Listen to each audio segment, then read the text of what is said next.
My name is Isaac. I'm 22 years old, and I'm going to tell you the only story in my mega weird life in which I thought almost killed me, at least at the time. The more I think about it, the more I tell myself I was oblivious at the time. I didn't realize anything. It was about 3.5 years ago, I think, and I was living in a shared apartment with a guy older than me. He was a police officer, and his name was Francois. It was a good arrangement, honestly. It suited us both very well, and it was a lovely little apartment. One evening, I experienced the worst insomnia of my life. I couldn't go to bed, and I ended up not sleeping at all. Next thing I know, it's 9 a.m. I regularly had bouts of insomnia, not being able to sleep and all that, but I don't know what it was about this. There was just a strange feeling. It was different than usual. At the time, I was laying on the sofa bed, and my roommate was in the actual room. I don't know, I just felt this weird feeling twisting in my stomach. Anyway, I decided I needed to get a can of Monster Energy. I had insomnia, so I needed a little pick-me-up. It was now 10:30 a.m. I work from home and don't have a job where I have to go out to the office or anything, so it was fine. I had the time to leave for a bit. I came home and my roommate was supposed to have already left. It was completely dark in the room though, and all the shutters were closed. Normally, he would open them himself much before this. I told myself he must be sick, and that he must have informed his work that he'd be staying home. I went into his room and it was pitch black inside. I didn't dare to turn the lights on and feared that he might be sleeping. I asked him if he was okay, very slowly so as to not disturb him if he was. That strange feeling was even stronger now. He didn't answer me with words, just gave me a growl to say let me sleep. His head was in the duvet. He must have been real cold. His forehead and hair were the only things sticking out. I'm telling you again, but it was pitch black in there, and I couldn't really see him very well. As the day went on, he was laying in bed all day. I was starting to get worried about him. He must have been real sick.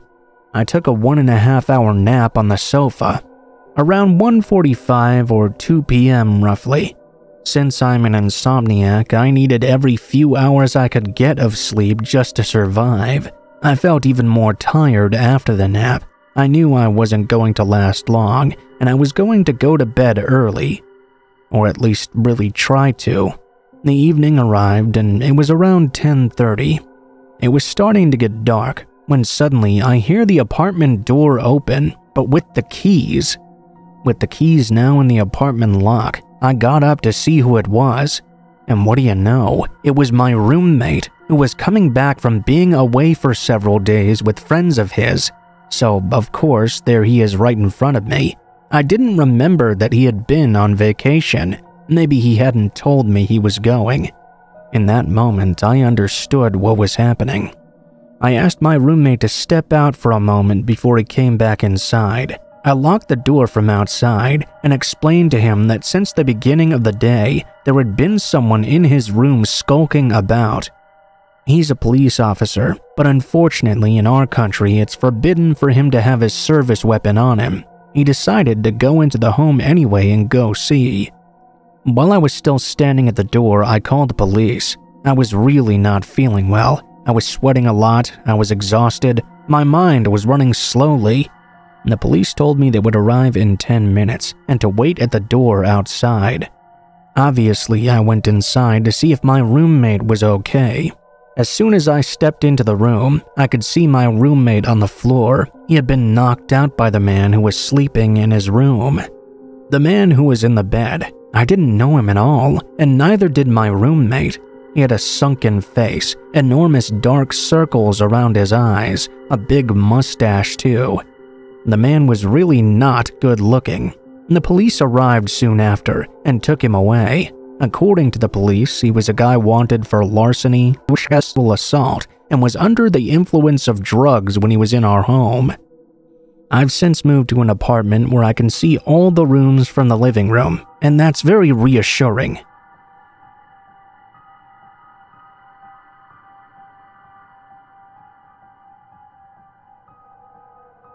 My name is Sarah, and I'm 28 years old. I've been living for 4 years in a small town in the Yamagata district, a pretty small district in the north of Japan, known for its mountains. It's in the name of the area, really, and its rice fields as far as the eye can see. It's also known for its rustic and delicious food. This story took place a few months after my separation from my boyfriend, who was still living in France. He was my first love, and the relationship had lasted almost 9 years. We separated because the distance was driving us crazy, and for my part, I couldn't see myself returning to France ever. I loved my job, and the people in my town where I lived now needed me. I felt accomplished. For his part, he had also found a job in France he was just as passionate about. He didn't speak Japanese and had no friends here. We couldn't ask each other to sacrifice our happiness to live together. We still loved each other very much as we separated, and our separation was therefore very hard for me. I mourned the end of our relationship for a long time. I no longer wanted to go to the gym, having gone 6 times a week before our separation. I only drank junk food, and I started drinking a glass of wine every day. Then 2, then 3. In short, I began to completely let myself go. My friends advised me to meet some new boys to take my mind off things and regain the desire to take care of myself and my body. It wasn't a bad idea. It could help me break my routine and get me out of the house a bit. The problem, I lived in the Japanese countryside. The Yamagata district is one of the oldest ones in Japan. I have a lot of friends aged 40 and 50, but very few friends my age. Finding a potential partner more than a decade older than me who I liked and who liked me back was almost impossible. My friends recommended I use a dating app. Of course, the profiles recorded in the surrounding area were extremely few. We extended the search to surrounding districts, and after an evening of swiping, I relieved a super like from Shohei, a very charming man with a very beautiful smile. He was 2 years younger than me, but I struck up a conversation right away. He had quite a sense of humor, he seemed smart, he responded fairly quickly to my messages. He had just graduated from Sendai University and returned home to work in a real estate agency for less than a year. I had a good feeling about this one. The only downside, he lived in a small town in the Akita district, more than 3.5 hours by train from where I lived. We continued to talk for about 2 weeks without ever meeting. After that, we didn't talk for almost a week. I told myself he must have moved on. It didn't really matter. I stopped using the application because all of my exchanges so far had been unsuccessful. After that week passed by, I received a message on the app. It was him telling me that his real estate agency had given him a big negotiating assignment in my city, and he could meet up with me the very next evening.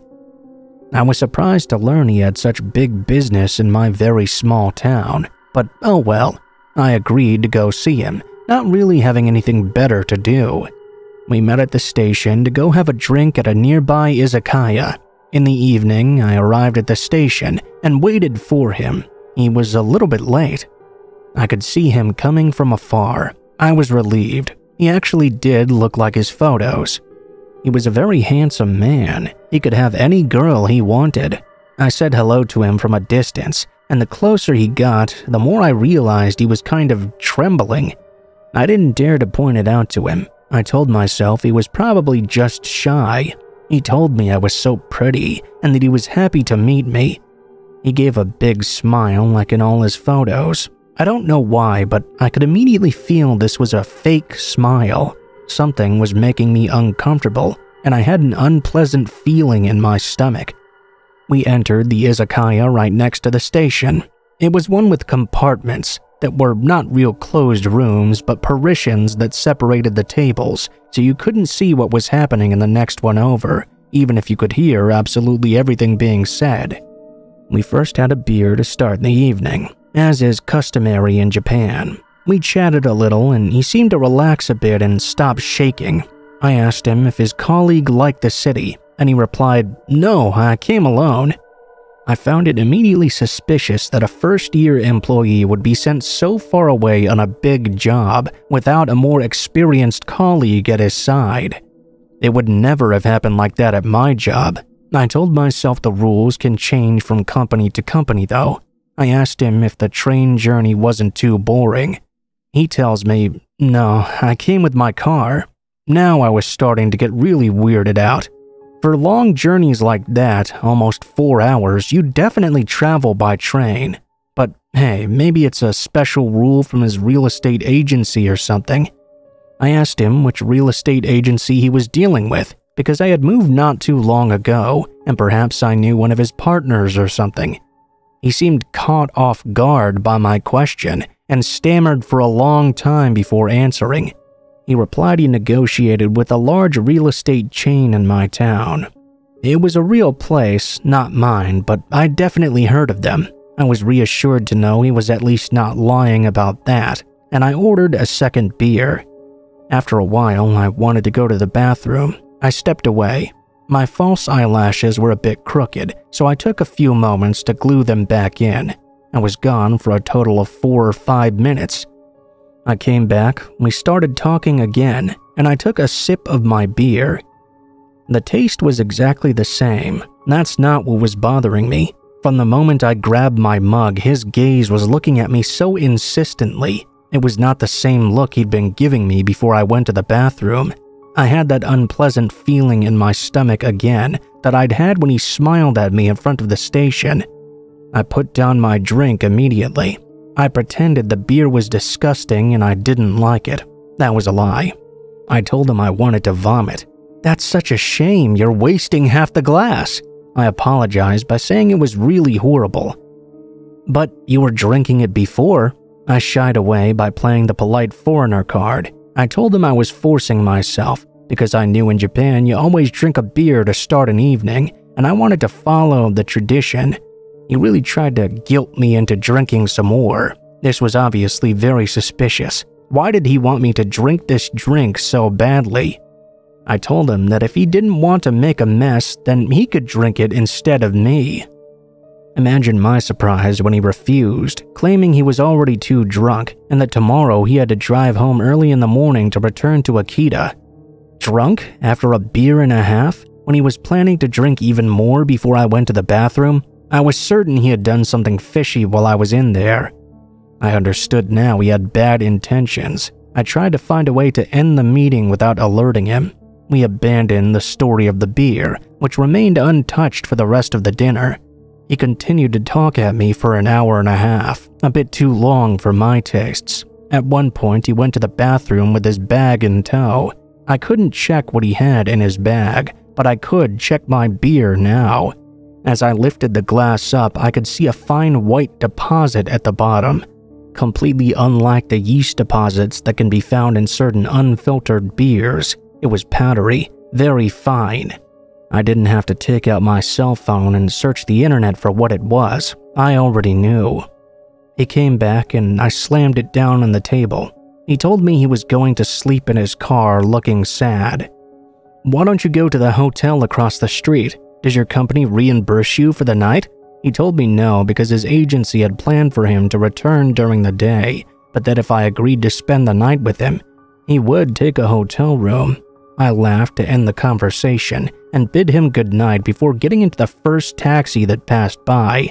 As soon as I got home, I vomited in disgust at what had happened. The next morning, I told my colleague at work about it. She had a friend who worked at the agency that he had said he negotiated with. Very worried about my story, she called her friend to ask him the name of Shohei's agency. Her friend responded that he was there all day yesterday and there were no negotiations that day. No one named Shohei showed up either. His friend added that normally they wouldn't send first years alone to negotiate with other agencies anyway. He lied to me. He didn't come to my town to negotiate. He probably didn't even work at a real estate agency. He had come especially to find me, and he certainly didn't have good intentions. I even confirmed afterward with the izakaya in question. The Sapporo they serve is filtered, and they've never seen a white deposit at the bottom of their glasses. I blame myself for letting my guard down and telling myself a charming boy who didn't seem to have problems with girls couldn't possibly be dangerous. After that, I blocked and deleted him from my account and vowed never to meet anyone on a dating app ever again.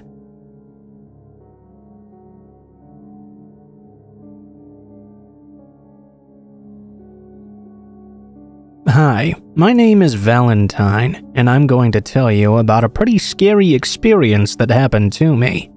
I'm 21 now, almost 22, but every time I think about this story, I get a chill. At the time of the events, I was in high school. I don't remember exactly, but I would say I was somewhere around 16 or 17 years old, definitely in my second year. To get to high school every morning, I would take the bus. You should know that I have a journey of about 10 minutes to the closest stop to my house, but since the bus is often full at this stop, I generally have to walk 5 minutes more to the next one in order to have a better chance of actually getting a seat. That morning, it was Monday. When I left home, it was dark. It was winter, so that was fairly normal. I'm a fairly anxious person, and as on my route I passed through a fairly isolated place with very few pedestrians around, I would only put my music on once I arrived at the bus stop, in order to remain alert to what was happening around me.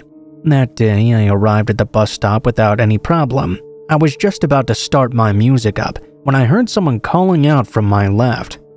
I took off my headphones and looked at the person who just called out to me. He was a friend of my older brother's. They were together in college. He told me that recently, while speaking with my brother, he'd learned that we took the same bus, and he found that quite amusing. At the time, I didn't really pay much attention, but when I think about it now, that sentence should have caught my attention immediately. I had never seen him at this bus stop before. We started talking, the bus arrived, and I got on, but he didn't. This obviously concerned me. I didn't ask myself any more questions though, as I had a place I needed to be and rushed forward to take the last seat. The next morning, I met this man again, still at the bus stop. We talked once more. Once again, the bus arrives, I get on, and not him. This cycle would last a few days, until Friday. I met the same boy again, not at the usual bus stop, but this time at the closest one to my house, the one I ignored on my way. I pretended not to see him and continued to the other stop. When he called out to me, he joined me and walked to the bus stop with me. During the trip, he began to ask me strange questions. Do you always take this trip alone? What time do you leave your home? In the evening, what time do you come home? Which bus? Are your parents at home when you arrive? I quickly understood these were not just trivial questions and tried to avoid answering.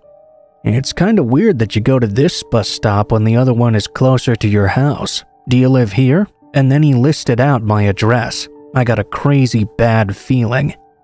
Adding to all the questions that he had just started asking me, already setting a weird vibe. He had never seen my house before. He was a boy my brother got along well with at college, but not close enough to come to our home. As a result, he shouldn't have had any way of knowing my address. I didn't answer, but he continued.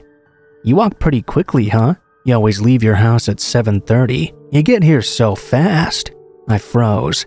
I hadn't answered his question earlier, so I hadn't told him what time I usually left. That rung in the air for what felt like an eternity, until the bus finally arrived. I got in and felt a bit liberated, but I could hear him calling behind me.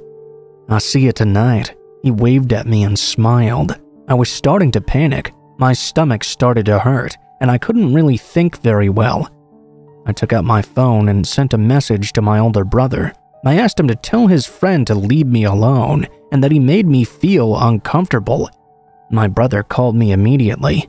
I haven't spoken to this guy since middle school. What did he say to you? There, I understood. I understood he hadn't been in contact with this man for a very long time. The man had lied before he started talking to me. On the verge of tears, I told my brother everything, all the strange questions he asked me, all the information he knew that he shouldn't have. My brother told me he would sort everything out, and I didn't have to worry anymore. When the evening arrived, I got off the bus, and to my surprise, the man was not there. I rushed home, looking behind me the entire way to make sure he wasn't going to attack me or something. Arriving in my house, I rushed to the door, opened it, and locked it behind myself. My brother wouldn't be home until an hour later, which seemed like an eternity. He came right to me, hugged me, and said, "You don't have to worry about that guy anymore. I've taken care of him. He won't bother you ever again." I never knew exactly what my brother did to that man, but I never ran into him again, and that's all that matters. There remain a lot of gray areas in this story that will surely never be clarified, like for example how he found my address or the time I left home every day. I think he must have followed me, but I prefer not to think about that too much. Since that day, I walk even faster when I'm alone, and after this story, I try to get dropped off directly at my bus stop by car as often as possible.